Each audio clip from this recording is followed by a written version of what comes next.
Welcome back. It's Locked On Chiefs, part of the Locked On Podcast Network, and we're going to fill you guys in on what is in the books already, the first week of Chiefs training camp. A lot of things upcoming that we're going to see this week as they get back into the heavier part of training camp, putting pads on, et cetera, et cetera. We have a great show for you, and we're going to get into it coming up next. Welcome to Locked On Chiefs.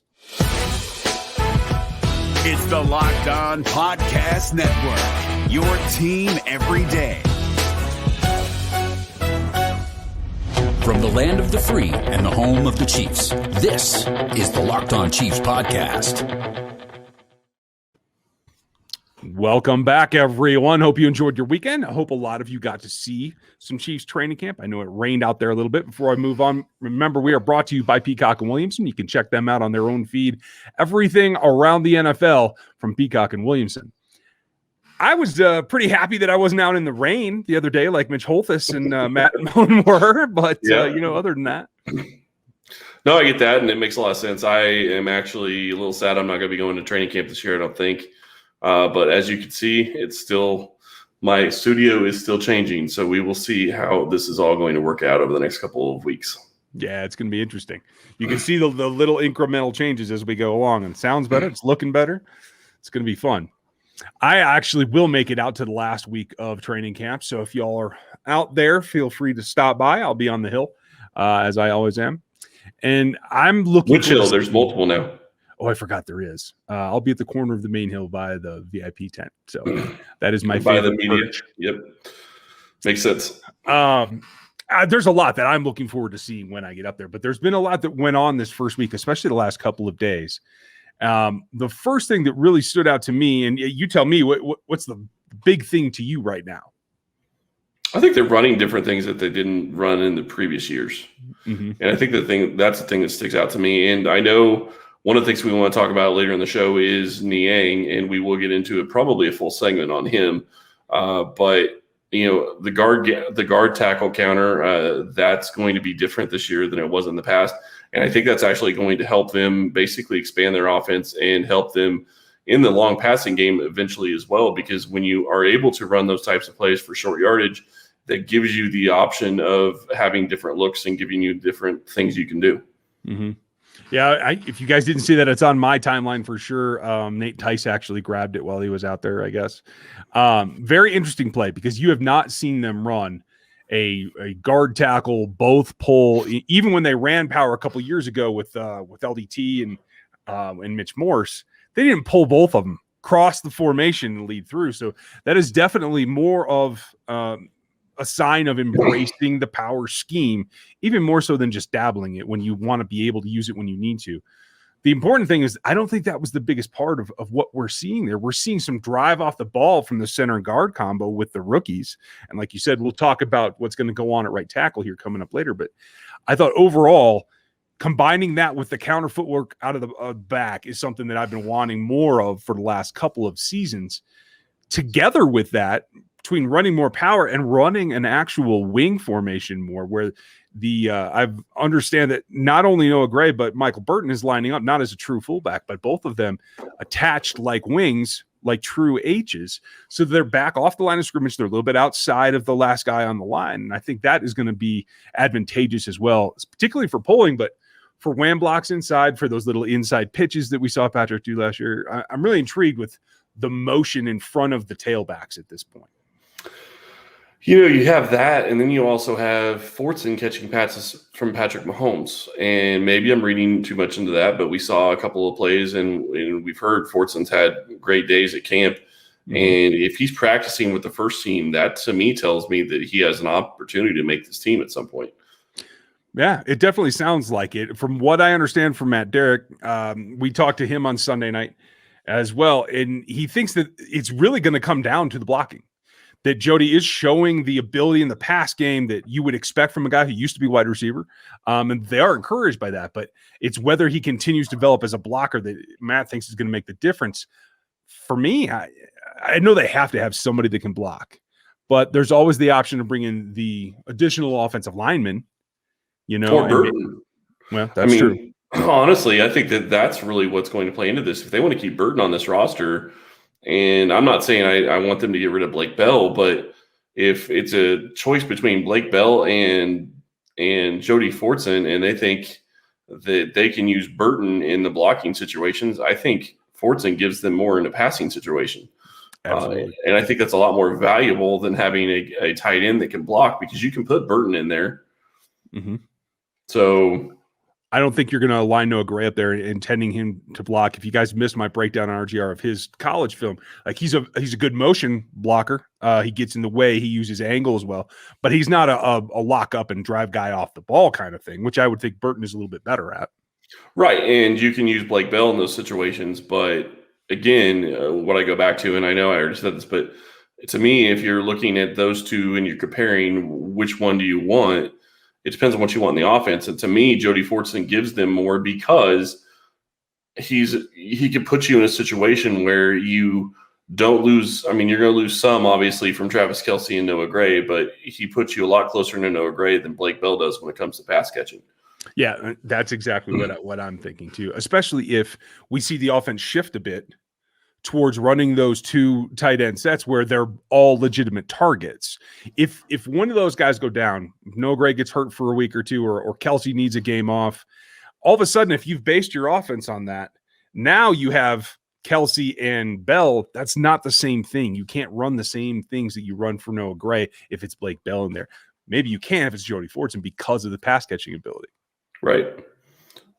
So I do think that that's something that they're going to have to look at, and I think that that's something that will continue to develop and change. We'll just have to see how they look and see what he's able to get done when it comes to preseason games, because that's really when it's going to matter. I mean, you're obviously going to see him in drills. They're going to see him at training camp, and you can see that kind of stuff. But the real question is going to be when he's in the game and he's really running plays and going against the defense that he doesn't know as well as he knows the defensive tendencies in Kansas City. Yeah, and that's what it comes down to, is the ability to make those plays when it counts. We're going to have to see about that. And getting there, you got to make sure that you're properly nutriented. I'm using that as my newest word of the week. Nutriented, huh? Yes, nutrition is important, and you can get some of that from our friends. Yeah, and I'm sure you have your little daily prop that you always have. There you go. Did you know that Built Bar has so many delicious flavors? There's something for everyone. When you talk to a Built Bar fan, they're definitely passionate about their favorites. If you don't know Built Bar flavors, well, you're missing out. Coconut, raspberry, mint brownie, double chocolate, salted caramel, strawberry, orange, cookies and cream, German chocolate. If you haven't tried all the flavors, you can get a mixed box where you get 2 of each of the 9 flavors. Not only are Built Bar flavors the best tasting, but they're healthy too. Check out the macros: 17 to 18 grams of protein, calories ranging from 130 to 180 calories, only 4 to 5 grams of sugar and of net carbs. Amazing flavors, all tasty and all healthy, and I promise you, you will love these protein bars. They're delicious. Order today, and you can get grasshopper cookie or raspberry or whatever you like. Built Bar is the official protein bar. There you go. Built Bar is the official protein bar of the U.S. track and field team. Go to Built.com and use promo code LOCKED15. You'll get 15% off your order. Use promo code LOCKED15 for 15% off at Built.com. Then you get boxes and boxes of these. There you go. It works well. Did you always have a snack that tastes good? Exactly. You need that. And that's healthy for you. So. And it nutrients you. Nutrients you. That's such an interesting word. Thank you very much. Yeah, I'm here for you. The interesting thing is the other person that has nutrients is Lucas Niang, and lots been made about first couple of days at camp. He was running with the twos on the left-hand side. I think clearly preparing him to be the swing. I know a lot of folks are kind of catching up to that idea, like maybe he was just demoted or something like that. I mean, it is preparation for him to have to play both sides. And I think that is very evident because he's been there since camp open. And then Mike Remmers came up with some back spasms over the weekend. Which is problematic for offensive linemen. It's a very good point. You know, especially it's been really hot out there. So you get a little dehydrated. And I think the back muscles especially can be something that gets thrown out of whack for offensive linemen really easily. Yeah, and I do think that that's something to watch with Niang and Remmers. It looks like they want to go with Remmers, and I can kind of understand that if you're especially looking at a situation where you think that it's possible that Smith and obviously Humphrey are going to start, then you'd basically be having 3 rookies from center to the right tackle. So I can see why they'd want to go with Remmers, and I think it makes sense. I would love to see Niang play, but if they're going to have him as their swing tackle, I can't complain there either. Yeah, right. I mean, I think it's a easier transition for him to go to the swing so that he can get a little bit of experience in both. Long term, if everything goes to plan, Atlanta Brown settles in beautifully, like it appears that he is so far, into this offense, and is your left tackle of the future, where you don't need Lucas Niang to fulfill that, and eventually he can just take over the right. But he got a taste of it. He had Saturday's practice to be the right tackle. Now, we don't know if Remmers is going to be right back out on the field on Monday. Monday is going to be also shells, as I understand it. They're not putting the pads on until Tuesday, it looks like. So maybe that's one more opportunity for Lucas to get up to the speed. And is that enough, do you think? A couple of practices to maybe help him make that competition more of a true competition? I think it's possible. It's really hard to know. I think that's some definitely, like I said, like we're going to have to watch. We're going to have to see what happens throughout the season. And honestly, the bigger question to me is, are they going to give him any reps at right tackle? And I'm not talking about right now in training camp. I'm talking about when they get into preseason games. Are they going to give him a chance to play over there? Because if they continuously just put him at left tackle in the preseason games and with the second line, that to me tells me that their full intention is he's going to be the swing, and he's not really challenging for a spot this year. It could be. I'd be okay with that, because if you look at what happened last year, the thing that really screwed Kansas City in the Super Bowl was you went from Remmers, who, in my opinion, was playing above average, to him playing well below average when it came to a left tackle. Mm-hmm. And that's a situation you can't get back into. Yeah, and that's the thing. And so, maybe the downside of if it becomes a true competition and Lucas Niang wins the right tackle spot, now you're right back to where that is. That if somebody goes down, if Orlando twists his ankle, you're talking about Mike Remmers being the left tackle again. Honestly, in my opinion, I think what they would do is they'd move Remmers to right. They keep Remmers at right, and then move Niang over. Yeah, and change two positions again. It seems like Andy snake bit with that. I'm not sure he wants to do that again. Well, it could be, but I think I think that they saw what they saw last year, and I don't think they want to put Remmers back out of left tackle unless they feel like they absolutely have to. Yeah, that's how I feel about it. That's for sure. So now here's going back to what we talked about in the first segment really quick. That's where it becomes more interesting, is if you get down to where you're down, and I hope this doesn't happen, but you get down Brown and you get down Niang, or you get down Brown and Remmers, what are you going to do at right tackle, or what are you going to do at left tackle? That's when you're really going to be leaning on a guy like Blake Bell. But I don't think you can carry a roster spot just for that situation. Yeah, I still think that they're going to keep 9. I think at a minimum. I think maybe they keep 10 just to have 2 full sets exactly for that situation where they are not caught in a position where they have to try to sign somebody, or maybe they'll squeeze somebody onto the practice squad. I can't really see it. I mean, a Super Bowl team loses, especially a tackle, they're going to get snapped up, as far as I can say, So maybe it ends up being that they're too deep all the way around right now. Wiley's running at the right tackle on the 2s. Maybe that's what it is. Maybe he's trade bait. We'll see what happens. Yeah. But again, it's all going to depend on, obviously, like I said, you're going to hope that doesn't happen, but they have to be prepared for it because they dealt with it last year. So it's a big question as to how they're going to deal with it. It really is. And that's what it comes down to every time, is how do you deal with what gets thrown at you? And you can't bet on where you're going to go, but you can bet at betonline.ag and get your action into the game. It's a great transition, dude. Hey, I try. Whether it's baseball or now football or all the strange props that you can get out there. There are a ton of them. You guys should check that out over at betonline.ag, the UFC stuff.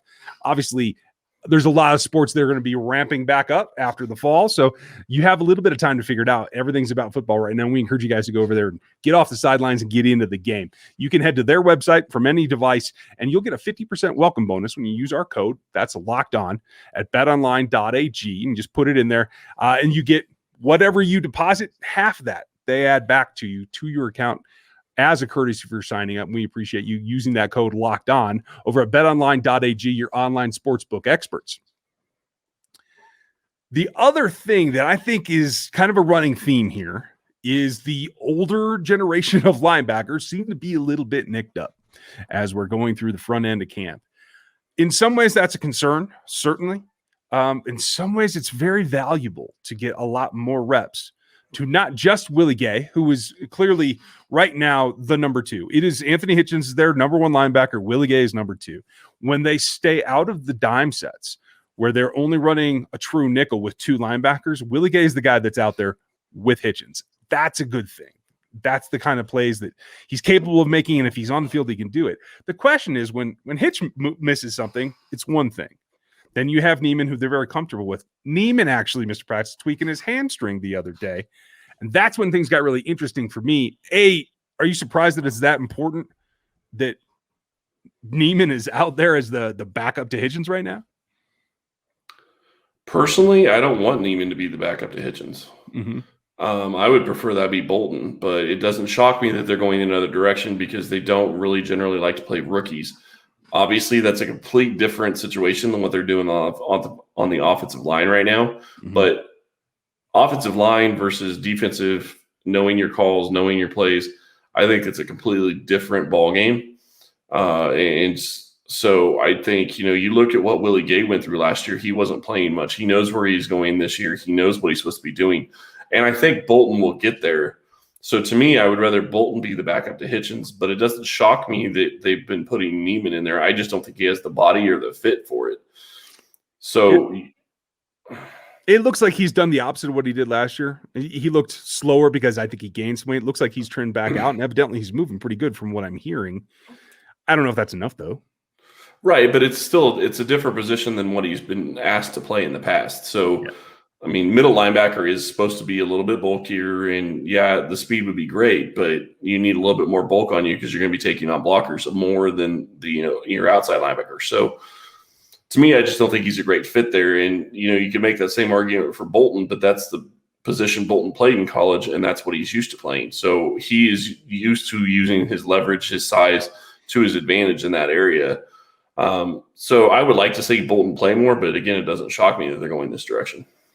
Well, for me, when they lose him and Neiman's out, the best thing that happened was not only did Nick Bolton get some time with the green dot where he's calling the defense, but so did Willie Gay. And we knew that Willie was going to have a long road to this point, right? But the fact that they could balance both of it, and I think eventually they'll find it where those two guys are a tandem, and it doesn't necessarily matter because I think Willie will catch up. I'm really encouraged by him being able to get out there and know the defense well enough to call for everybody else, still get them aligned, and still do his job. Right.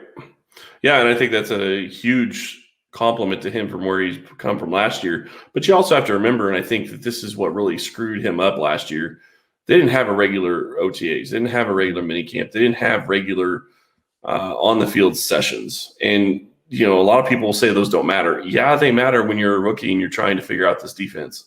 Doesn't matter how much board work you do. Doesn't matter how much you try to work on things on Zoom. It's not the same as walking through things on the field. And they couldn't do that last year. It was tough. And I think Willie even said that over the weekend when he was with the press that, it was very much not having OTAs in particular didn't set him up. And he was starting to figure it out at the end of the year.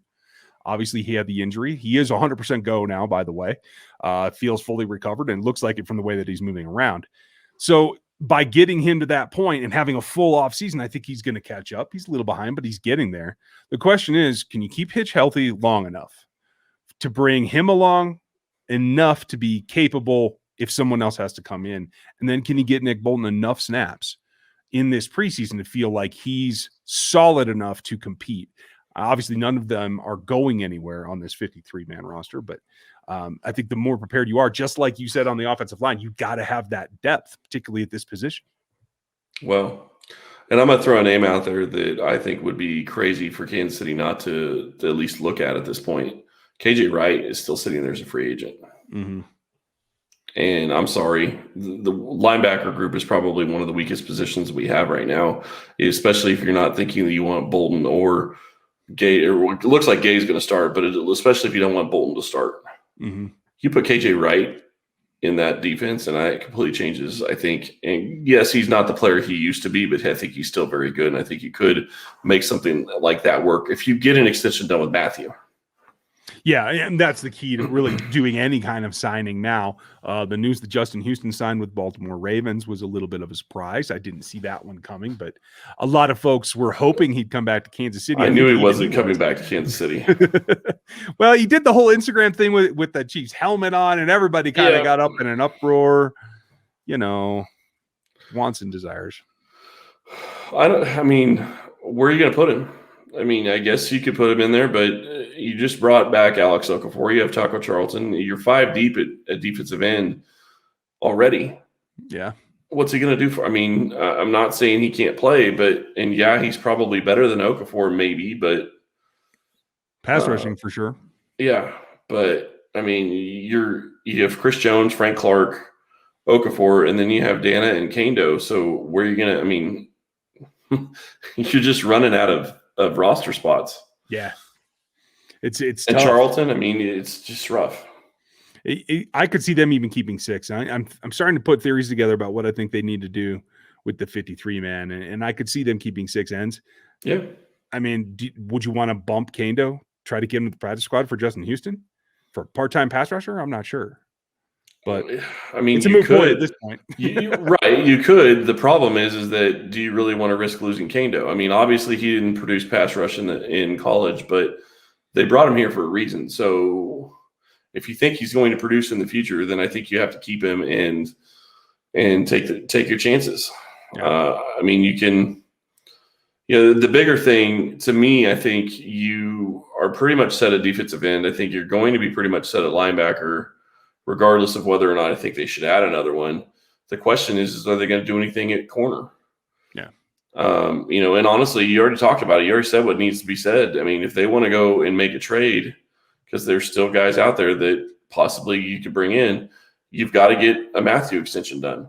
And to this point, I don't know why it's not done, other than Tyron must be asking for being the highest paid safety in the game. And that's just a guess on my part. Mm-hmm. But I would think that the Chiefs would have had it done if that wasn't the case. I agree with you. I'm not saying he doesn't deserve it. Right. That's the only thing that makes sense to me is it's a money thing. I'm not concerned at this point, but I'm a little surprised it's not done. And at the same time, I'd be trying to get that done because Jamal Adams wants the same thing. Right. And if you let Jamal Adams beat you to the table, then now you're spending more money at the end of the day, you got to get it done. So we'll see what happens. We'll update you guys when we know something. The KJ Wright thing is really interesting. We'll see if Neiman's back on the field or if the young guys continue to get those green dot reps and who gets the bulk of them. To be clear, though, you only really have 5 linebackers. Mm-hmm. Unless you're going to count. You could count Harris. Yeah. Yeah, but those are guys that you don't really want playing defensive snaps. Right. Those are going to be more special teams guys. You could have Bolton and Gay run some of those special teams reps at that position, or Neiman even. So, with Hitchens, Neiman, Gay, and Bolton, who am I forgetting? That's really your linebacker core right now. I mean, that's the 4 that you have to have. Yeah, and Harris, I mean, like you said, Harris, that'd be a 5th. Dorian O'Daniel will be a 6th. So to me, I think you have room to add there. If you want to add, and to me, adding KJ Wright doesn't really kick Gay off the field. It kicks Neiman off the field in the base. Right. Yeah, I agree with you. And I don't think it's going – the problem becomes KJ's got so much experience, especially playing in the nickel with Bobby Wagner. If you have him, do you then – is it almost force you to playing him with Hitch, which puts Willie a little bit farther back, which I think slows down his development. And I agree with that, but – to me, is that worth the chance? I think it is, because I think it's that much better of a player, especially in your base. Yeah. Yeah, in the base for sure, especially if they're going to see teams like Nick Chubb just got a huge deal. We'll talk about him coming up tomorrow because the Chiefs are going to see him early in this season. We're not going to keep you guys all day today, so we'll save that for tomorrow. But thank you for checking us out. Hope you guys enjoyed your weekend. Get out to Chiefs camp when you can. We'd like to see you when we do. So thanks for listening to us today. Subscribe on YouTube. I was gonna. Well, I swear. Sometimes I get on a roll. I know, and I'm just trying to make sure it gets out there. So tell us where they should subscribe. Subscribe on YouTube. Subscribe on iTunes. You can find us anywhere that podcasts are available. But go check us out on YouTube if you haven't already. Go give us a subscription and go like the videos and comment on YouTube. We are responding as much as we can on YouTube, and 5-star reviews are great on iTunes as well. Absolutely. Thank you guys for listening. We'll talk to you tomorrow.